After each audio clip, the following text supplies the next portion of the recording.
pur, qui ne commet jamais d'erreur. Pourriez-vous être fâché contre lui? Non, c'est insensé. Eh bien, Omar ibn al-Khattab s'est fâché contre le prophète sallallahu alayhi wa sallam. Et nous pouvons le voir, encore une fois, dans la narration du Sahih al-Bukhari, dans le hadith numéro 4844, où il est clairement écrit, Habib ibn Abi Thabit a dit, j'allais trouver Abu Wa'il et le questionner. Nous étions, répondit-il, à Siffin. Alors un homme dit, n'as-tu pas vu ce qu'ont fait ceux que l'on invitait à se conformer au livre de Dieu? Et que Ali a répondu oui. Alors Sahl ibn Hunayf dit, méfiez-vous de votre opinion personnelle, car nous étions à Al-Hudaybiyah, c'est-à-dire le jour de la trêve intervenue entre le prophète sallallahu alayhi wa sallam et les infidèles. Si nous avions pu les combattre, nous l'aurions fait. Omar vint à ce moment et s'écria, ne sommes-nous donc pas dans la vérité et eux dans l'erreur? Nos morts, en combattant, n'iront-ils pas au paradis, tandis que les leurs iront en enfer? Et le prophète sallallahu alayhi wa sallam lui répondit, certes, oui. Alors Omar reprit, pourquoi concéderais-je l'humiliation dans notre religion et m'en retournerais-je avant que Dieu ait décidé entre nous?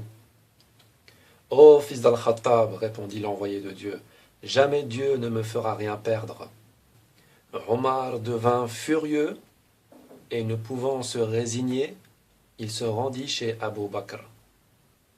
Omar est donc devenu furieux contre le prophète sallallahu alayhi wa sallam lorsqu'il a entendu les paroles de ce dernier. Vous vous rendez compte de ce que c'est?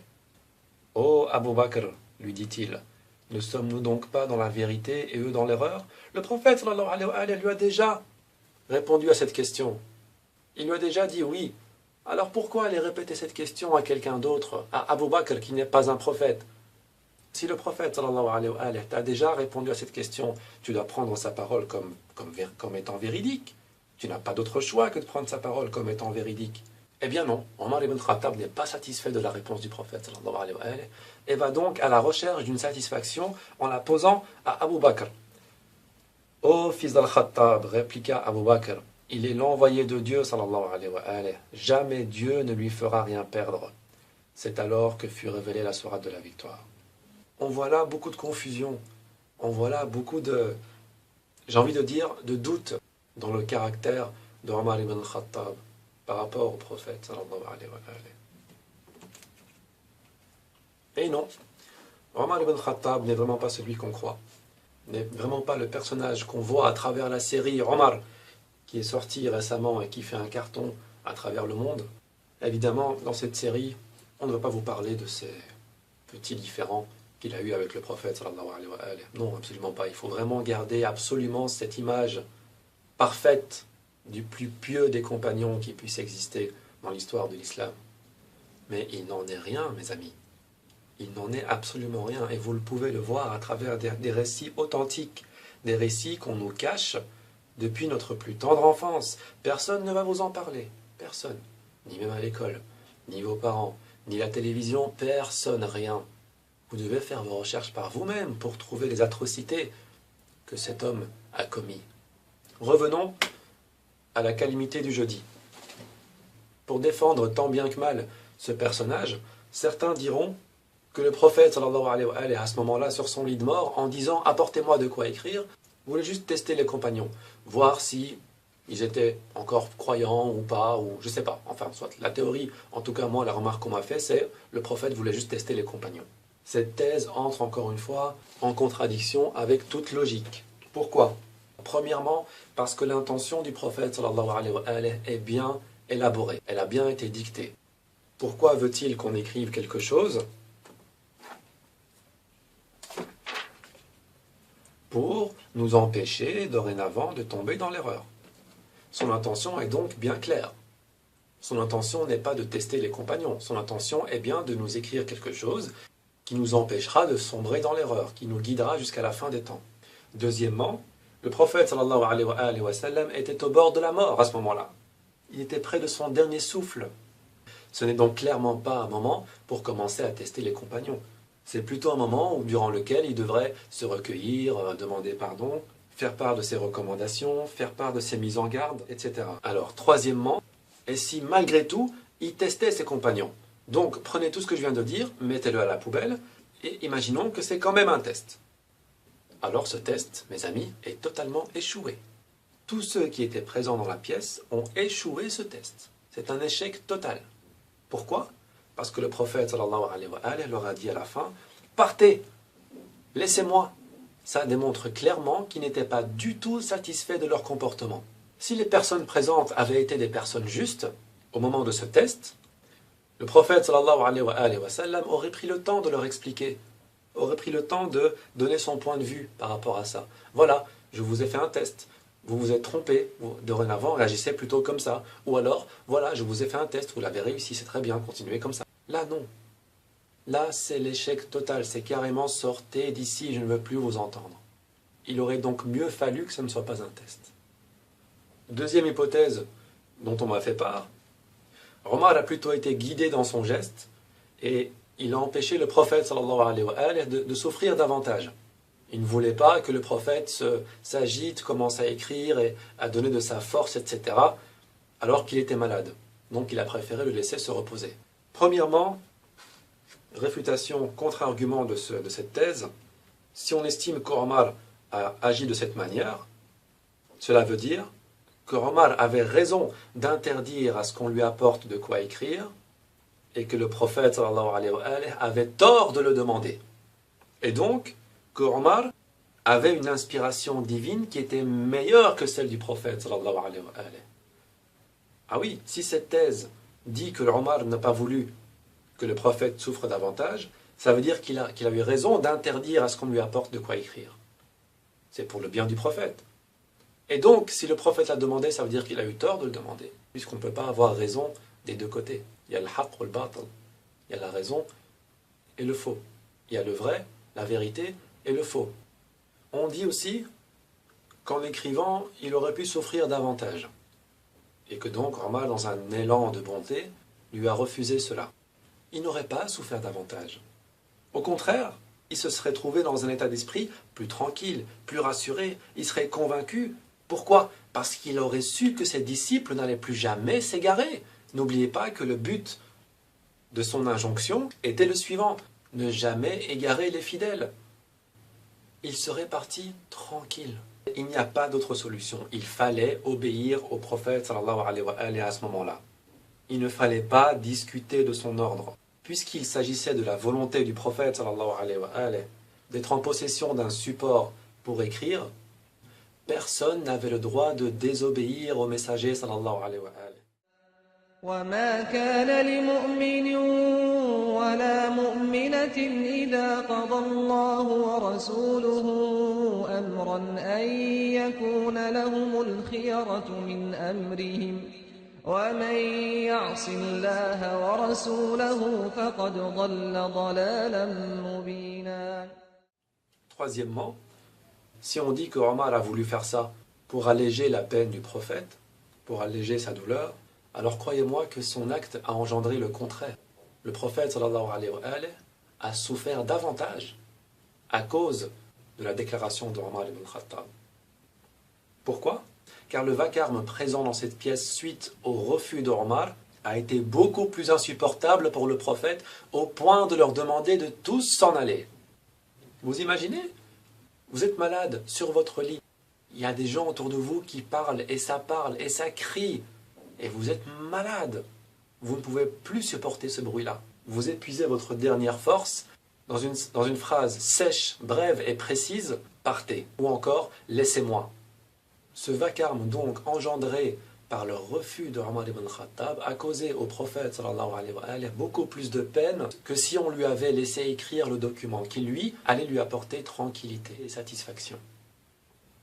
Quatrièmement, si Omar ibn Khattab voulait vraiment venir en aide au prophète sallallahu alayhi wa alayhi en allégeant ses souffrances, pourquoi a-t-il adopté une conduite en déclarant le prophète délire ou alors le prophète est pris par la douleur? S'il voulait vraiment venir en aide au prophète qui était dominé par la douleur et le protéger des conséquences de l'écriture d'un document, pourquoi a-t-il dit non, cet homme est dominé par la douleur?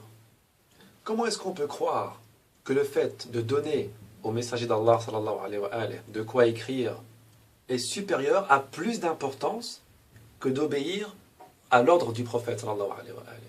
Et même si on estime qu'il divaguait, même si on estime qu'il délirait, qu'est-ce que ça va faire à Omar de lui donner de quoi écrire? Qu'est-ce que ça va lui apporter de plus ou de moins? S'il savait qu'il délirait, donc il savait aussi que ce qu'il allait écrire, c'était du n'importe quoi. Alors autant lui donner. Pourquoi n'a-t-il pas fait? La réponse que j'entends à travers les écrans, mais parce que s'il l'avait fait, s'il avait écrit quelque chose de n'importe quoi, tout le monde aurait suivi cette chose. Et donc tout le monde aurait suivi n'importe quoi. Oui, mais si tout le monde avait suivi cette chose, alors c'est que le prophète ne délirait pas. C'est que le prophète sallallahu alayhi wa alayhi, était encore bien conscient de ce qu'il faisait. Une autre hypothèse, on m'a dit, Omar a agi selon le Coran. Selon ce verset, ما فرطنا في الكتاب من شيء ثم إلى ربهم يحشرون. et ce verset, اليوم أكملت لكم دينكم وأتممت عليكم نعمتي ورضيت لكم الإسلام دينا. Si vraiment Omar ibn Khattab avait réagi conformément à ces versets, il est clair et net qu'il n'y aurait jamais eu de division aujourd'hui. Il n'y aurait eu qu'un seul et même islam. Et si l'on voit toutes ces tendances aujourd'hui qui sont répandues à travers le monde, c'est bien car Omar ibn Khattab n'a pas agi selon ces versets du Coran. J'ai entendu dire également qu'il est impossible qu'Omar ibn Khattab ait pu interférer à la volonté du prophète sallallahu alayhi wa alayhi, d'écrire un testament. Pourquoi? Car il est impossible simplement que le prophète sallallahu alayhi wa alayhi soit empêché de quelconque manière que ce soit d'accomplir un devoir religieux. Et le testament étant un devoir religieux, le prophète sallallahu alayhi wa alayhi n'a pas pu être empêché par Omar de l'accomplir. Oui, mais mes frères, mes sœurs, la calamité du jeudi, c'était un jeudi, bien sûr. Mais le prophète sallallahu alayhi wa alayhi n'est pas mort un jeudi. Le prophète sallallahu alayhi wa alayhi est mort un lundi, comme nous le dit ici, comme trouvé ici dans le Sahih al-Bukhari, au hadith numéro 680. Le lundi, pendant que les fidèles étaient rangés pour la prière, le prophète sallallahu alayhi wa alayhi souleva le store de sa chambre et tourna ses regards vers nous, etc., etc. Et à la fin, nous pouvons voir, le même jour, il mourut. Au hadith numéro 1387, Aïcha dit, etc., etc., quel jour de la semaine, demanda-t-il, est mort l'envoyé de Dieu, sallallahu alayhi wa alayhi? Un lundi, repris-je. Donc le prophète, sallallahu alayhi wa alayhi, est mort un lundi. Donc vous avez vendredi, samedi, dimanche, lundi. 4 jours durant lesquels il a très bien pu écrire ou faire part de son testament. Ce n'est pas un devoir religieux qui a été empêché. Pas du tout. Il n'a pas été empêché. Il a peut-être été retardé, oui, mais pas empêché. Et durant ces 4 jours, il s'est passé beaucoup de choses encore. Il a recommandé 3 choses, dont la 3e a été oubliée par Ibn Abbas. Il a également parlé à sa fille Fatima alayhi salam, en lui chuchotant quelque chose à l'oreille. Et nous pouvons le voir dans le Sahih al-Bukhari, le tome numéro 2, au hadith numéro 3625.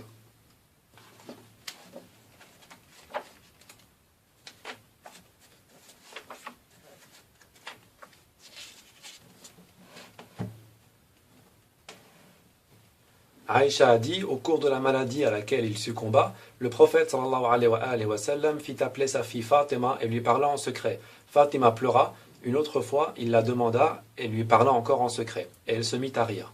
Comme je la questionnais là-dessus, etc., etc. Elle me répondit, voilà la suite, elle me répondit, la première fois le prophète sallallahu alayhi wa alayhi m'a dit en secret qu'il allait succomber à la maladie dont il était atteint, et je pleurais. Ensuite il m'a dit toujours en secret que je serais la première personne de sa famille à le suivre dans la tombe, et alors j'ai ri. Ensuite, il a aussi parlé à Ali ibn Abi Talib alayhi salam, etc., etc. Donc, il aurait très bien pu, et d'ailleurs il l'a fait, durant ces 4 jours, laisser son testament. On dit également une autre hypothèse qu'on met en avant, qui est la suivante, ce n'était pas un testament. Si c'était un testament, il aurait pris le temps de le faire avant. On n'écrit pas un testament sur son lit de mort. On n'attend pas la dernière minute pour écrire un testament. C'est insensé. Et la réponse très simple à cela, c'est que son testament, il l'a déjà fait auparavant à plusieurs reprises, comme je l'ai montré dans d'autres narrations, dans d'autres vidéos, comme celle que vous pouvez par exemple trouver ici. Il a déjà fait part de son testament. Mais Omar ibn Khattab a lui-même laissé son testament, alors qu'il venait d'être poignardé à plus de 6 reprises et qu'il se trouvait sur son lit de mort agonisant. C'est là qu'il a demandé à ce qu'on désigne un calife. C'est là qu'il a donné ses dernières recommandations. Et c'est même là qu'il a demandé sur son lit de mort à ce qu'on remplisse une de ses dernières volontés, c'est-à-dire à ce qu'on lui apporte une boisson qu'on appelle le nabid, qui est un alcool de date. Alors, pour le moment, que cet alcool soit enivrant ou pas, n'a pas d'importance, ce n'est pas ce que j'essaie de démontrer.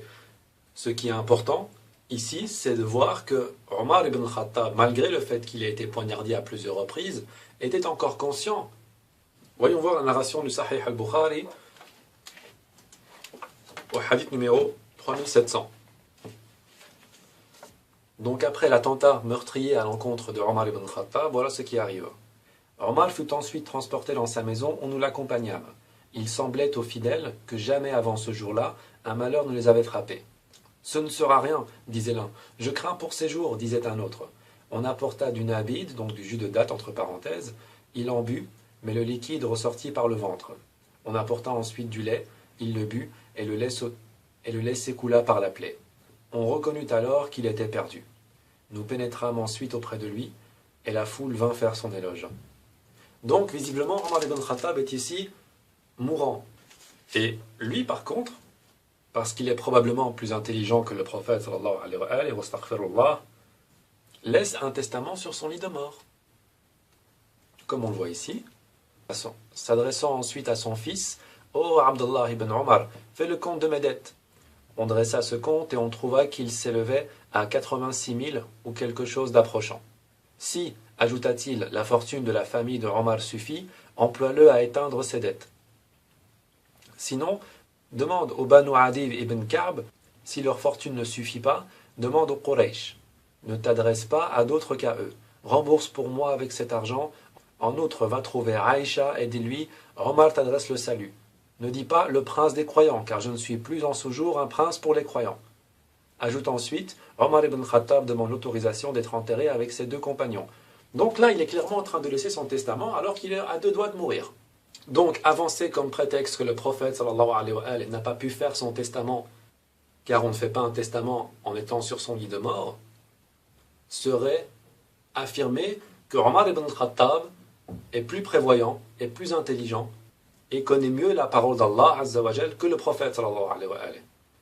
C'est une théorie totalement absurde.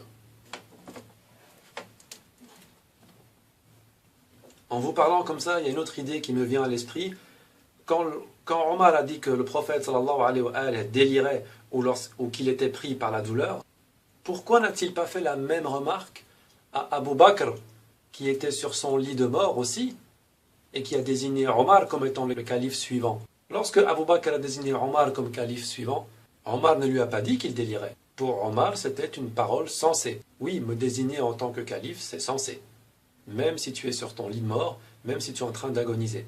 Par contre, le prophète sallallahu alayhi wa sallam délire. Ce qui veut dire que pour Omar, Abu Bakr est en quelque sorte meilleur que le prophète. Abu Bakr est immunisé contre le délire.